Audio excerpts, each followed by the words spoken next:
J'ai un ami, Arnaud, qui aime bien le dire. Il dit que notre métier, c'est apporter des solutions financières aux projets des gens.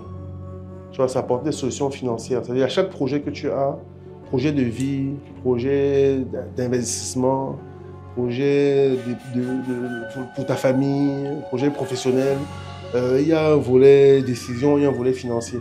Et notre métier, c'est apporter des solutions financières avec à ces gens-là. Solutions dans le sens où, euh, par exemple, parlons de ta retraite. Tu vois, c'est un sujet qui est pour nous tous, pour chaque personne, on touche du doigt, Qui paraît lointain, oui. qui parle longtemps, mais qui est une réalité. Dans ton schéma, il faut s'y préparer, quoi. Il faut s'y préparer à la fois psychologiquement, mais aussi financièrement. Et donc, notre boulot, c'est accompagner ce projet de retraite de façon financière. Après, je le dis vraiment de façon simple, hein. Tu vas avoir un projet d'acheter une maison. Tu vas acheter une maison, il y a du financier. Donc pour ça, il faut que tu aies par exemple une épargne pour avoir la maison.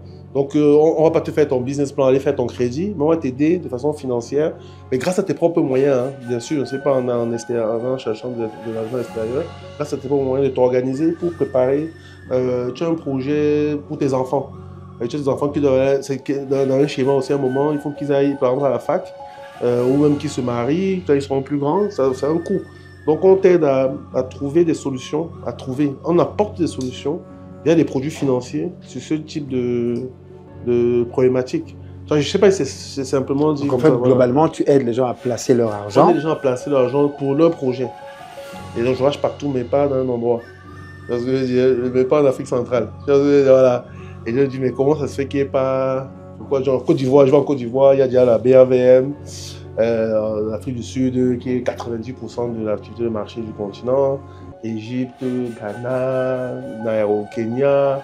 Dans toutes ces places, tu as des places tu as des marchés, Nairobi Stock Exchange, Ghana Stock Exchange, Nigeria Stock Exchange, tu as Égypte Stock Exchange, tu as des Stock Exchange partout, quoi. Tu as une association qui s'appelle l'ASEA, qui est l'association des places de marché. Et donc, étant camerounais, je me dis, mais comment ça se fait que d'où je viens, il n'y a pas cette activité?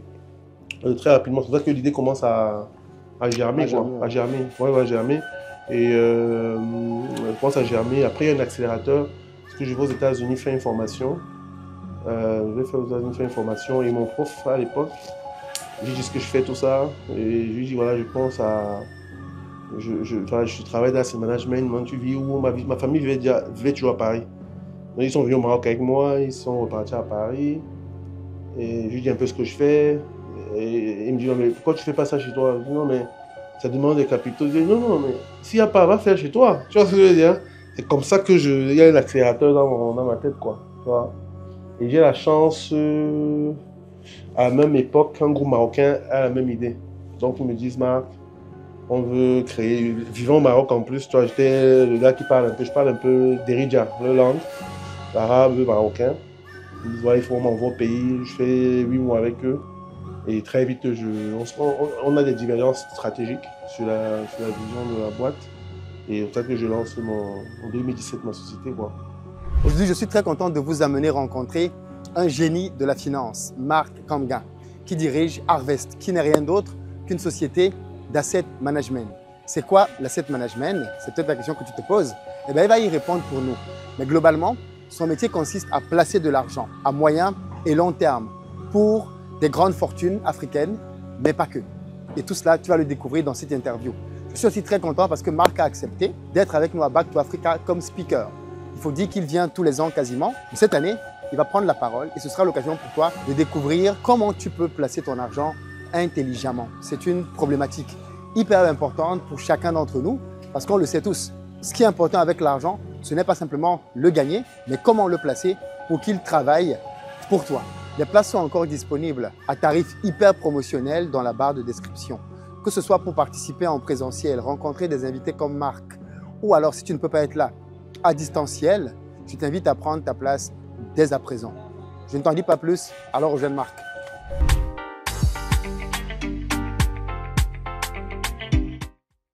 Tu peux te présenter pour les gens qui ne te connaissent pas? Ou alors tu as dit que tu es une star internationale. Ah, donc ça, de quoi? Il n'a pas besoin de te présenter. Ouais, mais, présenter, qu'est-ce que je veux dire? Donc, Marc Kamgang, Camerounais, c'est important quand même. Camerounais et 100% Camerounais. Donc, insiste dessus aussi. Je vois, diaspora, tout ça. Moi, j'ai pas pris de nationalité. Je suis Camerounais.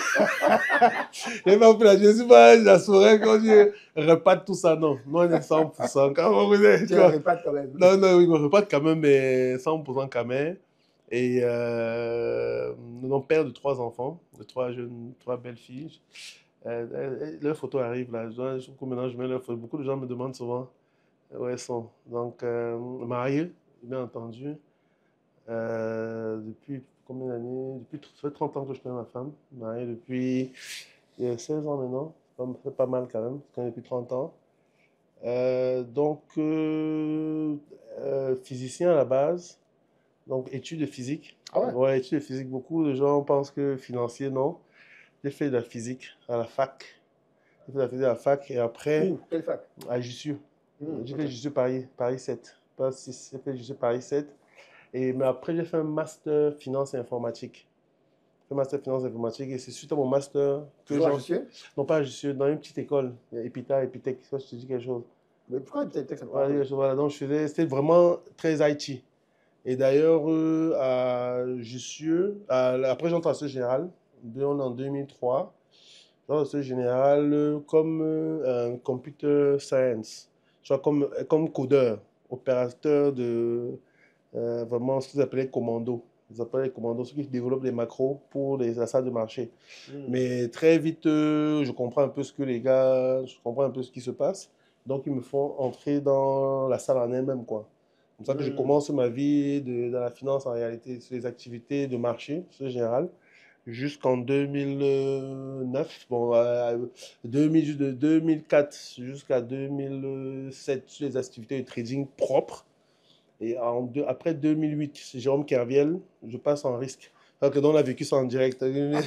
Très belle histoire, très belle histoire en termes de stress. En termes de stress, il n'y a pas eu. Aujourd'hui, il y a plein de situations que je vis ou qu'on vit, mais qui me font rigoler quand je me rappelle cette période-là, C'était quoi le février. stress pour Non, quelqu'un parce comme qu'on toi qui était, on était travaille dans dans la le même code? salle de marché. Et en fait, Kerviel, ce qui se passe, c'est que quand on a découvert la fraude de Kerviel, quand on a découvert la fraude un vendredi, on nous a tous les opérateurs ont été convoqués à ce général le dimanche. Tous les opérateurs Ah ouais? ont été convoqués le dimanche.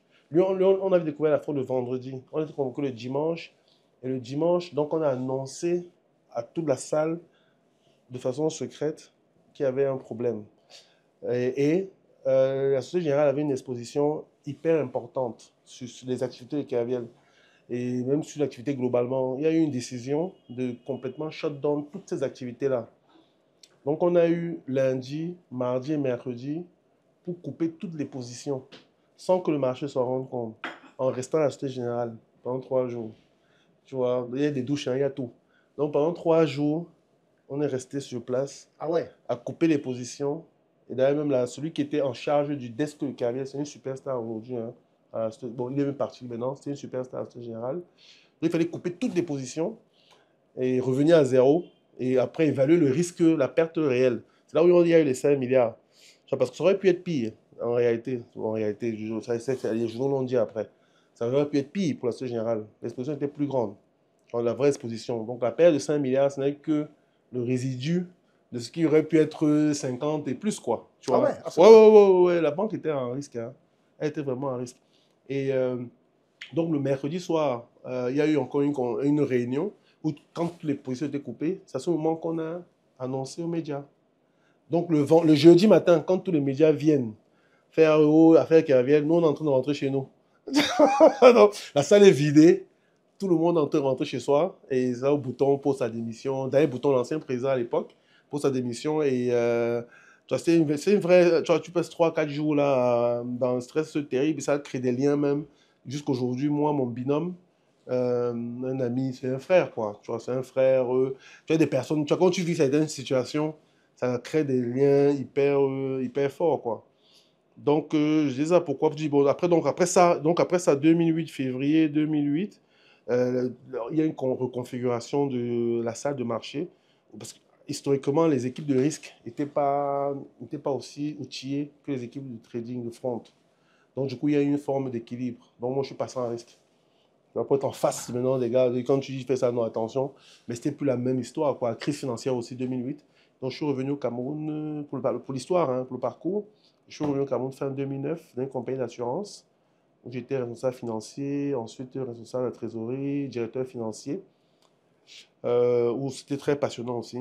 C'était très passionnant parce que c'est là où j'ai ma première expérience locale, quoi. Ma première réelle expérience. J'ai eu une autre en 2002 dans une banque, mais c'est un stage. Euh, très passionnant aussi cette histoire-là. Donc, assurance. Et 2012, un groupe marocain m'expatrie. Enfin, me prend pour m'amener au Maroc. Et voilà, je travaille au Maroc pendant 4 ans et demi, 5 ans. C'est là où je plonge dans l'asset management. Au Maroc, j'étais gérant de fonds. Donc, je gérais un fonds action dans une société de gestion d'actifs qui investissait, le fonds action investissait sur tout le continent. Donc, c'était le premier fonds thématique africaine. Comme les Maghrébins me disent, les Marocains me disent, la thématique africaine, investissement hors Maroc sur tout le continent. Et c'était une super expérience, que je me voyage un peu partout dans le continent où il y a un marché financier. Et donc, je voyage partout, mais pas dans un endroit. Parce que je veux dire, mais pas en Afrique centrale. Voilà. Et je me dis, mais comment ça se fait qu'il n'y ait pas. Pourquoi, genre, Côte d'Ivoire, je vais en Côte d'Ivoire, il y a déjà la BAVM, en Afrique du Sud, qui est 90% de l'activité de marché du continent, Égypte, Ghana, Nairo, Kenya. Dans toutes ces places-là, tu as des marchés, Nairobi Stock Exchange, Ghana Stock Exchange, Nigeria Stock Exchange, tu as Égypte Stock Exchange, tu as des Stock Exchange partout, quoi. Tu as une association qui s'appelle l'ASEA, qui est l'association des places de marché. Et donc, étant camerounais, je me dis, mais comment ça se fait que d'où je viens, il n'y a pas y a pas cette activité? Très rapidement, c'est pour ça que l'idée commence à germer, Ah, quoi. jamais, À ouais. germer. Ouais, ouais, germer. Et elle commence à germer. Après, il y a un accélérateur. Parce que je vais aux États-Unis faire une formation. Je vais faire aux États-Unis faire une formation. Et mon prof, à l'époque, j'ai dit ce que je fais, tout ça. Et je lui dis, voilà, je pense à. Enfin, je travaille dans ce management. Maintenant, tu vis où? Ma famille vivait toujours à Paris. Donc, ils sont venus au Maroc avec moi. Ils sont repartis à Paris. Et je lui dis un peu ce que je fais. Et il me dit, mais pourquoi tu fais pas ça chez toi? Je dis, non, mais ça demande des capitaux. Je dis, non, non, mais s'il n'y a pas, va faire chez toi. Tu vois ce que je veux dire? C'est comme ça que il y a un accélérateur dans ma tête, quoi. Tu vois? Et j'ai la chance, à la même époque, un groupe marocain a la même idée. Donc, ils me disent, Marc, on veut créer, vivant au Maroc en plus, tu vois, j'étais le gars qui parle un peu, je parle un peu d'Eridja, la langue, l'arabe marocain. Ils me disent, voilà, il faut qu'on m'envoie au pays. Je fais 8 mois avec eux. Et très vite, on a des divergences stratégiques sur la vision de la boîte. Et c'est pour ça que je lance en 2017 ma société, quoi. Donc, voilà, j'étais un peu long, hein. Donc, C'était très bien. voilà un peu le parcours. Et donc, depuis 2017, à fond dans le projet, on a commencé, on était voilà, j'ai des photos avec, on était deux. Et puis voilà, ça a grandi, ça a grandi petit à petit. On a eu beaucoup de mal. Les gens nous voient aujourd'hui, mais bon, il y a certains qui étaient là depuis le départ. Bon, le DG à Francky Bounan, tu vois, on sait d'où on vient, quoi. Tu vois, 2017, 18, 19, il n'y avait rien. D'ailleurs, on a même perdu des staffs qui venaient, les gens qui arrivaient, ils voyaient qu'il n'y a pas d'accès. C'est quoi votre truc là? Tu vois, c'est quoi votre truc là, machin? Surtout que nous, on avait quand même déjà l'exigence de faire comme si on avait du business. Tu vois ce que je dis aux gars, Oui, forcément, oui, bien enfin, sûr. pour développer les réflexes, non, non, non, c'est pas parce qu'il n'y a pas d'achat de marché qu'on ne faut pas faire comme ça, on fait l'achat. Donc, on faisait des meetings d'investissement, mais dans du virtuel, quoi. Tu vois, on faisait des meetings d'investissement, on avait des comités, et tu achètes quoi, pourquoi tu achètes ça, pourquoi tu achètes ceci, mais dans du virtuel. Tu vois, je te jure. Et donc, on a une dame là, elle arrivait, elle croyait qu'on était des fous. Elle dit que les gars, si, mais attends, j'arrive dans une boîte, on me paye, on fait le virtuel, c'est quoi, c'est quelque chose. Elle a fait peut-être 3 mois avec C'est quoi nous. le projet? C'est quoi le projet? Je te jure. Donc, elle dit, non, non, elle va venir, ne vous inquiétez pas, ça va venir. Elle vient tous les jours, on fait des slides, tout son travail, mais tout ça sans réelle activité. La go a dit, attends, c'est quoi votre truc là? Elle est partie. On a perdu des gens comme ça, hein. Il y a une dame là, on a perdu 2, 3 personnes. Mais bon, tout ça pour dire que c'était pas facile au début, quoi. Ouais, c'était pas facile. On a eu quand même un peu de chance par la suite, mais Est-ce que tu peux expliquer en langage profane? Ouais. C'est quoi l'asset management? Qu'est-ce que tu fais concrètement? Parce que Comment... je sais que ça paraît, tout ce qui touche à l'univers des financiers, des produits financiers, Ouais. c'est très nébuleux pour la plupart des gens. Et c'est pour ça que je pense que la plupart des gens n'investissent pas dedans. Parce qu'ils ne comprennent pas ce que c'est et que ça leur paraît être inaccessible ou c'est un truc de milliardaires, de très riches. Ça, c'est vrai. En fait, pour faire simple, c'est que nous, ce que j'aime bien dire, même pas moi, j'ai un ami Arnaud qui aime bien le dire, il dit que notre métier, c'est apporter des solutions financières aux projets des gens. Tu vois, c'est apporter des solutions financières. C'est-à-dire à chaque projet que tu as, projet de vie, projet d'investissement, projet pour ta famille, projet professionnel, il y a un volet décision, il y a un volet financier. Et notre métier, c'est apporter des solutions financières avec à ces gens-là. Solutions dans le sens où, euh, par exemple, parlons de ta retraite. Ça, c'est un sujet qui est pour nous tous, pour chaque personne, on touche du doigt que chacun vit, qui parle longtemps, mais qui est une réalité. Donc, dans ton schéma, il faut s'y préparer, quoi. Il faut s'y préparer à la fois psychologiquement, mais aussi financièrement. Et donc, notre boulot, c'est accompagner ce projet de retraite de façon financière. Après, je dis vraiment de façon simple, hein. Tu vas avoir un projet d'acheter une maison. Tu vas acheter une maison, il y a du financier. Donc pour ça, il faut que tu aies, par exemple, une épargne pour avoir la maison. Donc on ne va pas te faire ton business plan, aller faire ton crédit, mais on va t'aider de façon financière, mais grâce à tes propres moyens, hein, bien sûr. C'est pas en cherchant de l'argent extérieur, grâce à tes propres moyens de t'organiser pour préparer. Tu as un projet pour tes enfants. Tu as des enfants qui devraient, dans un schéma aussi, à un moment, il faut qu'ils aillent, par exemple, à la fac, ou même qu'ils se marient quand ils seront plus grands. Ça a un coût. Donc, on t'aide à trouver des solutions, on apporte des solutions via des produits financiers sur ce type de problématique. Genre, je ne sais pas si c'est simplement dit comme ça. Voilà. Globalement, tu aides les gens à placer leur On argent. aide les gens à placer leur argent pour leur projet. Voilà, pour leur propre projet. On les aide à optimiser. Bon, je dis c'est aussi un gros mot, hein, tu vois que c'est compliqué. On les aide au mieux placer leur argent. Donc, quelqu'un qui, en fait, en gros, ouais. c'est ça, en fait, c'est de la planification financière. Planification financière avec un volet discipline personnelle, épargne, allocation, en fonction de ton profil de risque, en fonction de ton profil, de ton âge, dans ton schéma de vie, de tes responsabilités. Si tu as 10 enfants, c'est pas pareil que ceux qui ont 2. Si les enfants ont déjà 18 ans, c'est pas pareil s'ils ont 2 ans. Tu vois, donc on accompagne vraiment tout ce parcours, quoi. Si tu n'as pas d'enfant, c'est un schéma différent. Si, en fonction de tes objectifs, tu peux décider, par exemple, je sais pas quoi, parlant de l'éducation des enfants, de les accompagner jusqu'en terminale, jusqu'en première, jusqu'à la fac. Et ça, il faut le préparer. En tant qu'asset manager, ouais. Est-ce que tu crées des produits financiers pour... C'est ce qu'on fait. Tu crées des produits financiers. Ouais, c'est ce qu'on fait. On crée des produits, oui, des produits financiers.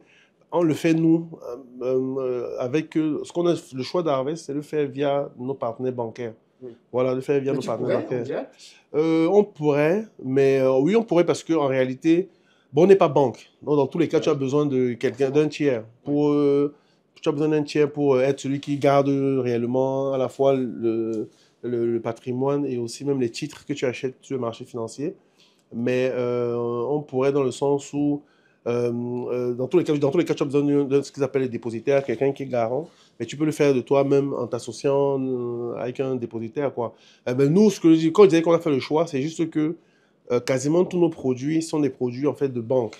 C'est-à-dire, on va voir Société Générale ou on a plein de banques partenaires, Société Générale, on ne travaille pas avec eux en réalité, mais on travaille pas avec Société Générale. Bon, ils ont un asset manager, quoi, donc on ne travaille pas avec eux. On travaille avec pas mal d'autres groupes bancaires. Et ces groupes-là, on est un peu leur fournisseur de produits. Genre, on fournit les produits à leur nom. Donc, on dit, écoutez, je t'appelle Tampion Bank ou Grand Stream Bank. On te crée un produit financier, Grand Stream Épargne. Mais c'est nous qui gérons. On fait toute la partie gestion derrière. Ça veut dire que c'est vous qui allez chercher les clients. Non, justement. En fait, on s'appuie sur leur base clientèle et on fait la partie opérationnelle. toute la partie back-office, voilà, disons ça, toute la partie Ils vont back-office. chercher la clarté, mais c'est vous qui derrière. On fait on délivre toute la performance, on délivre toute la partie suivi, analytique, reporting, tu vois, on a toute l'équipe de production fait les investissements. En fait, comme les livrets A. Tu vois, en réalité, bon, le livret A ou même les PEA, les PEL sont gérés par des asset managers en Europe, voilà. Donc, tu as des banques qui le distribuent, qui le vendent, mais en réalité, tu as des asset managers. Dans un petit astérisque que la banque te fait signer, il y a toujours le nom d'un asset manager qui est derrière, quoi. Donc, c'est ce qu'on essaie de faire ici, en CEMAC.